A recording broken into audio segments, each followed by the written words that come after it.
নমস্কার, আমি তোমাদের জয়দেব শাস্ত্রী। আজ যে বিষয় নিয়ে আলোচনা করবো এটা রাজযোগ নিয়ে আলোচনা করবো, রুচক রাজযোগ নিয়ে। আগে আমি এই বিষয় নিয়ে আলোচনা করেছিলাম, কিন্তু এ মাসে যে রুচক রাজযোগ দিয়ে শুরু হচ্ছে এই মাসটি, মঙ্গলের কৃপায় সাফল্যর জোয়ার আনবে। যে রাশিতে, সেই রাশি সম্বন্ধে আলোচনা করবো, শুনতে থাকবে।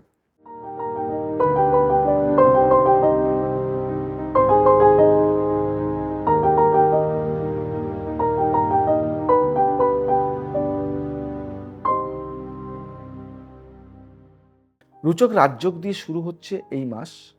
মঙ্গলের কৃপায় সাফল্য জোয়ার আসবে যে রাশিতে। জ্যোতিষ শাস্ত্রে মঙ্গলের গ্রহের রাশিচক্রের পরিবর্তনকে খুব বিশেষ এবং কার্যকর হিসাবে বিবেচনা করা হয়, কারণ 9টি গ্রহের মধ্যে মঙ্গল গ্রহের একটি বিশেষ স্থান রয়েছে।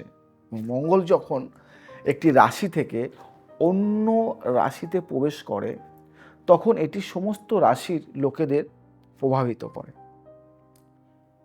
হিন্দু ক্যালেন্ডার অনুসারে 1 জুনে মঙ্গল মেষ রাশিতে প্রবেশ করেছে।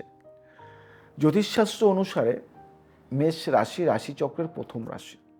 মেষ রাশি ছাড়াও মঙ্গল বৃশ্চিক রাশিকেও প্রভাবিত করবে, মানে করেছে, যে তার নিজের রাশি। মঙ্গল গমনের কারণে একটি শক্তিশালী রুচক রাজযোগ তৈরি হয়েছে। এই শুভ যোগের কারণে কিছু রাশির জাতকরা প্রচুর উপকার পেতে পারে। জেনে নিন রুচক রাজযোগ কি।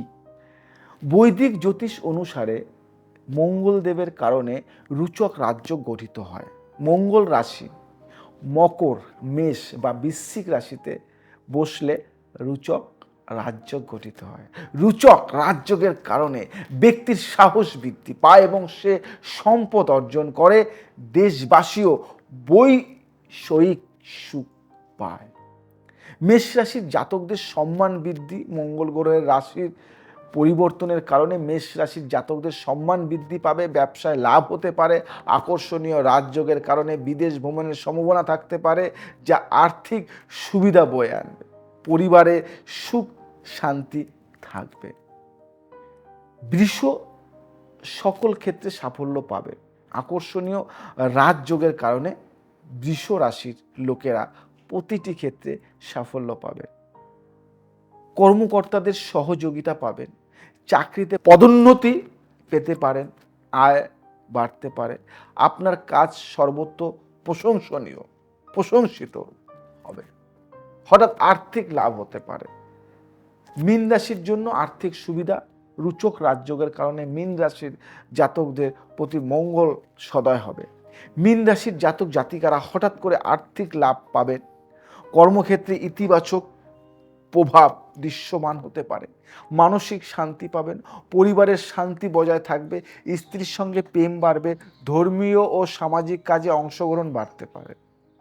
যে যে রাশিগুলির কথা বললাম, তারা অনেক অনেক অনেক কিছু পেয়ে যাবে এই রুচক রাজযোগে। এই রাশির জাতকরা তোমরা কি করতে পারো, আমি তোমাদের জন্য কিছু টোটকা দেব।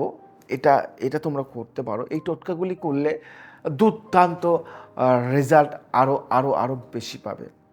এই রাজযোগে এই কাজগুলি করলে দারুণ ফল পায়। কি কি কাজ করবে?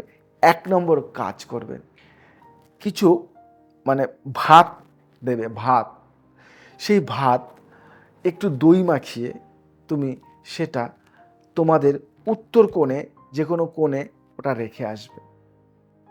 ঠিক পরের দিন সেই জায়গায় গিয়ে দেখবে ওটা আছে কি না। যদি থাকে, তাহলে ওই যে পাত্রটার মধ্যে যেটা দেবে, সেটা তোমার বাড়িতে এনে যে কোনো কোণে রেখে দেবে। বাড়ির নেগেটিভ ভাইব্রেশন সঙ্গে সঙ্গে কেটে যাবে। তারপরে পরিষ্কার করে ওই পাত্রটি তোমাদের যে কোনো কোণে লাল কাপড় দিয়ে বেঁধে রাখবে। দারুণ ফল পাবে। সেকেন্ড একটা টোটকা, এইরকম টোটকা আশা করি আগে বলেনি, কারণ এই রুচক রাজযোগে এই টোটকার একটা ভাইব্রেশন কাজ করে। সেকেন্ড যে টোটকাটি বলবো, সেই টোটকাটি হলো, তুমি কি করবে, তোমার বাড়ির তোমার বাড়ির সদর দরজায় একটি ঘোড়ার নাল লাগিয়ে দেবে এবং প্রত্যেক দিন সিঁদুরের সাথে একটু আলতা মিশিয়ে লাগিয়ে দেবে, দারুণ ফল পাবে। 3 নম্বর যেটা বলবো সেটা কি করবে, এই রুচক রাজযোগে তোমরা এই টোটকাটি করতে পারো। একটা পান পাতা নেবে, সুপুরি নেবে, সেই চুন নেবে, চুন, পান, চুন, সুপুরি নিয়ে তুমি ওটা একটা খিলকির মতো তৈরি করবে। পানের যে খিলকি হয় সেই খিলকির মতো তৈরি করে তুমি ওটা কোনো বট গাছে বেঁধে রেখে আসবে, কোনো একটা মনোকামনা করে, বা এমনি রেখে আসতে পারো, মনোকামনা করতে পারো, তোমার মনে কি চলছে দেখবে সেটাই সাফল্য পাবে।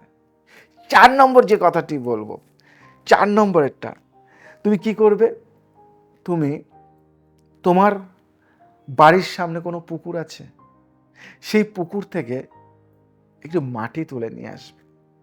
সেই মাটি এর লবঙ্গ, একটি এলাচ এবং আর ধূপ, ধুনো যেটা হয় সেই ধূপ বা ধুনো, ওটা একসাথে মিশিয়ে কর্পূর দিয়ে জ্বালিয়ে দেবে।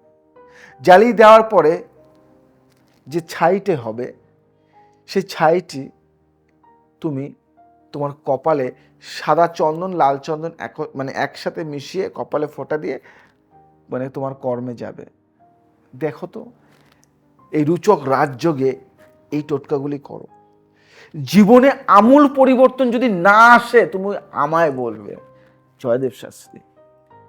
যদি আমার এই অনুষ্ঠানটি আপনাদের ভালো লেগে থাকে তাহলে আপনারা কি করবেন, আপনারা ছড়িয়ে দিন, আপনারা সাবস্ক্রাইব করুন, ফ্রেন্ড সার্কেলের মধ্যে জানিয়ে দিন যে এই রাশিগুলির কতটা ভাইব্রেশন পাচ্ছে। আজ আসি, আবার আসবো নতুন কিছু নিয়ে।